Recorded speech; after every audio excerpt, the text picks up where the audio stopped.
So when I was first approached to actually speak at this event, I almost chose not to. And here's the thing, the theme of this event, the power of choice, is about curating these bold, fierce, trailblazing women who are doing fantastic work in the world and inspire us to do the same. Me, bold, fierce, trailblazing. Let me tell you what I was doing on the day that I received this invitation. I was having a particularly rough mental health day, and I was parked on my couch, still in my pajamas at noon. I barely get myself to pick up the TV remote lying right next to me to change the channel. How was I supposed to show up and talk to people here about changing the world? So I thanked the organizers for the very generous invitation, and I told them that I would think about it. And then I called the two people that I trust with my life when I cannot trust my own head, my best friend and my partner. Now, they were, of course, of the opinion that I should do this talk. You don't say no to a TEDx talk. Sure. But what did I have to bring to the audience? What would I say to them? Hey, I can't get off my couch on some days, but you should go out there and change the world. Not exactly inspirational. So I stayed with these questions for a while I was deciding. And it became clearer to me that my job was not to show up here and to inspire anybody to change the world. I can barely inspire myself to get through a Monday, but my job was to show up here authentically and tell you my story in the hopes that it resonates with you, or at the very least, that it is a good way for you to kill some time on a Saturday afternoon. So here I am by the power of choice. Good afternoon. My name is Ashna Ashesh. I'm a lawyer, a public health professional, and an MDR TB survivor. And I want to talk to you today about the alchemy of difficult choices, specifically how when we make these difficult choices, how they in turn then transform us. And I'm going to do this through two short stories or vignettes. And we're going to begin at a chai stall in 2015. But before we go there, just a little bit of background. So I was in my final year of law school. I was in the top 20 percentile of my class. I'd been law review editor for 2 years by then. I had great internships under my belt. And the usual obvious choice for law students mostly is to then sit for placements and get placed at these top tier law firms. That wasn't the obvious choice for me though. Since my third year in law school, I had my heart set on working in the policy research and advocacy space with a focus on public health. How? I had no idea at the time, well into my final year actually. But what I did know is that I didn't want to sit for placements, and so I didn't. Now picture this, 2 months left for college to end, that's for law school to end. My friends are mostly all placed in fancy law firms with fancy salary packages. My family and relatives at this point are, asking me, do you have a job yet? Do you have a job yet? Only 2 months left for college to end. And all I really had was my conviction. And conviction, while great, doesn't pay the bills. What conviction does, though, is it helps you stay the course when you've made that difficult choice. It helps you stay the course for the long run. And that's how I found myself in my final year, jobless, and at this chai stall, having a conversation with a visiting professor about the kind of work I wanted to do and how there were barely any chartered ways for law students to do this kind of work or to reach places that do this kind of work. Because let me tell you what it was like for a law student at the time who wanted to work in public health.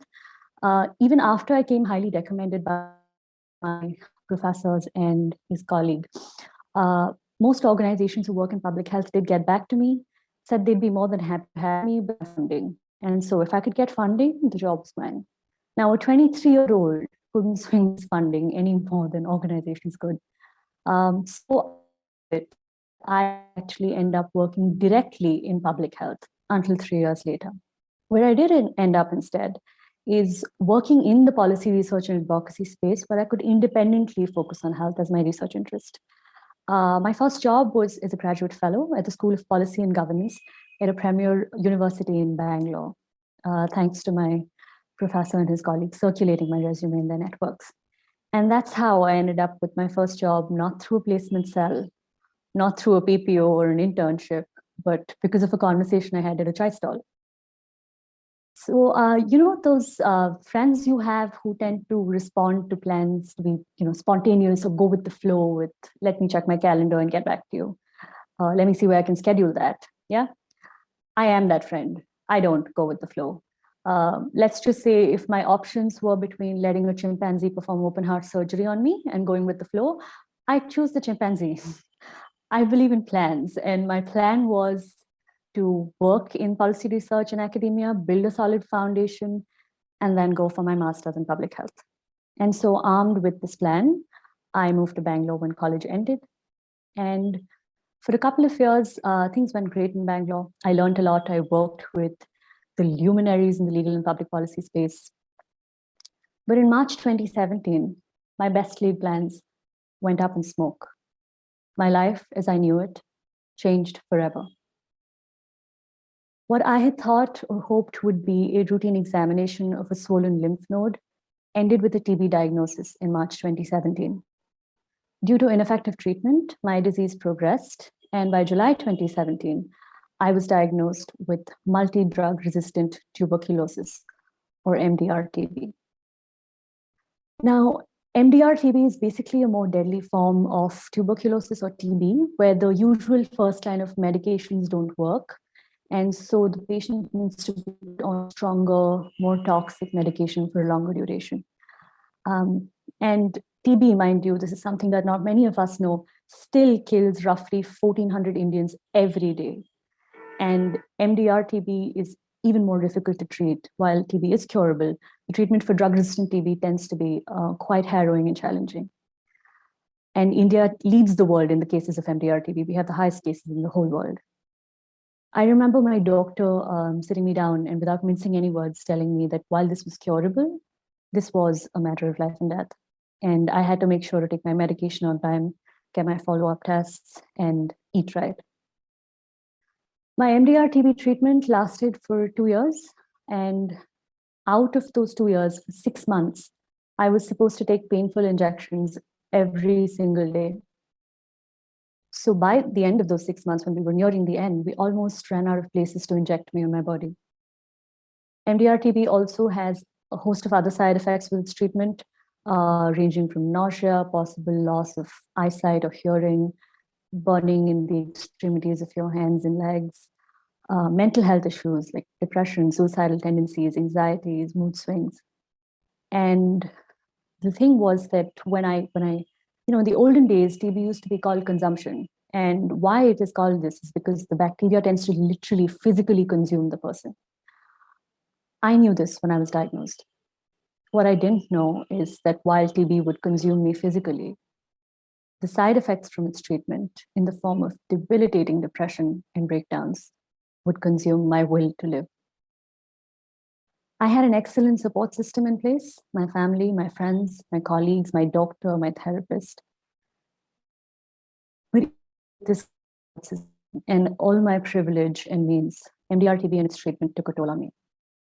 And this is when, in the hopes of finding somebody who had been through what I had been through and had come out the other end, I looked around and I found this TB survivor-led collective called Survivors Against TB.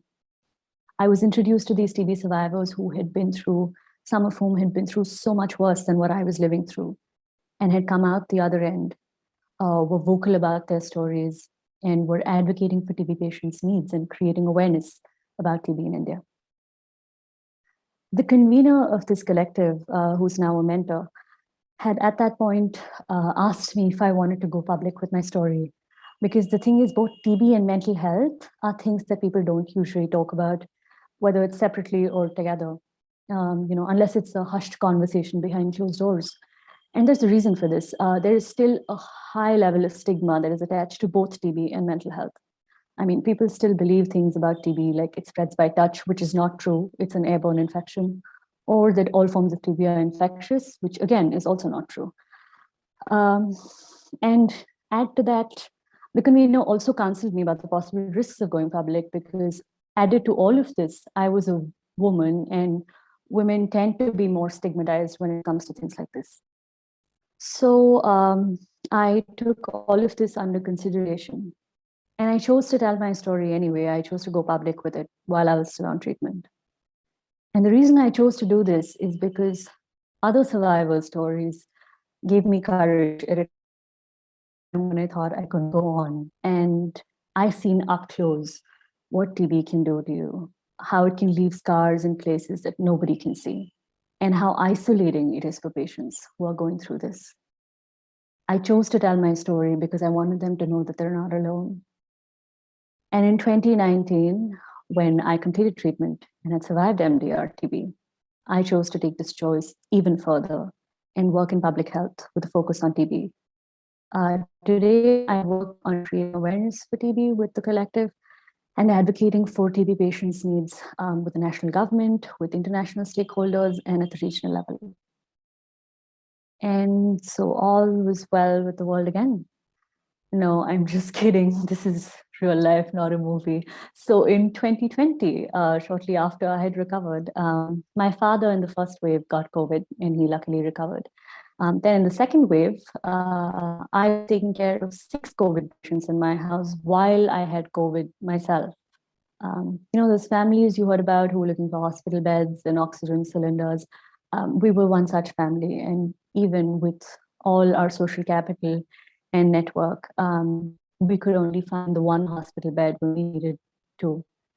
And while I realized that that is something to be incredibly grateful for at a time when people couldn't even find the one, what that I then had to do was choose who would get that hospital bed. Would it be my grandfather or my grandmother, both of whom were the worst hit out of the 7 of us who had COVID?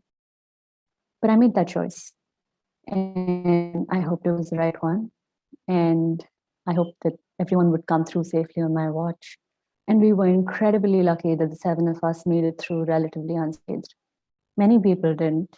And the world is worse for the wear in their absence now. My experience in law school or in my struggles with MDR TB or COVID has taught me this about choice. When you feel like you're all out of options, when you feel like all you have is suffering, you still have a choice, as difficult as it be.